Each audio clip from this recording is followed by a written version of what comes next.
Lipstick পরার আগে আপনারা কখনো পাউডারের ব্যবহার করেছেন? কেন আমরা লিপস্টিকে পাউডার দেব চলুন দেখে নিই।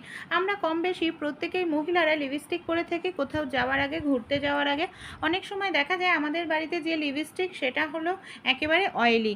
আর অয়েলি লিপস্টিকে একটি সমস্যা কি হয়, যখন এটা আমরা ব্যবহার করি, কিছু খাওয়া দাওয়া করি অনুষ্ঠান বাড়িতে, কিছু সময় পর ঠোঁটের থেকে উঠে যায় আর ঠোঁটে লিপস্টিক থাকে না। আমাদের অনেকের বাড়িতে ম্যাট ফিনিশ লিপস্টিক থাকে না, সেক্ষেত্রে লিপস্টিকটাকে অনেকক্ষণ ঠোঁটের মধ্যে স্থায়ী করার জন্য, ম্যাট ফিনিশ করার জন্য লিপস্টিক ঠোঁটের ওপরে দেওয়ার পর এইভাবে একটু পাউডার লাগিয়ে হালকা করে মুছে নিন। এতে দেখবেন ম্যাট ফিনিশ হয়ে যাবে, সহজে লিপস্টিক উঠবে না আর লিপস্টিকটাও দেখতে ভালো লাগবে। মিক্সার জারের মধ্যে আপনারা কখনো সরিষার তেল দিয়েছেন? কেন মিক্সার জারে আমরা তেল দেব চলুন তাহলে দেখে নিই। আমরা কম বেশি প্রত্যেকেই মশলা করার জন্য মিক্সার জার ব্যবহার করে থাকি। অনেক সময় দেখা যায় মশলা করার পর ধুয়ে রেখে দিই আর মিক্সার জারের ব্লেডে জল লাগে, যার কারণে ব্লেডটা দেখা যায় ধার কমে যায়, এমনকি জং ধরে যায়, মশলাটা ঠিকঠাক মতো পেস্ট হয় না, আমাদের দোকানে নিয়ে ব্লেডটা চেঞ্জ করতে লাগে, অনেকটা টাকা খরচা হয়।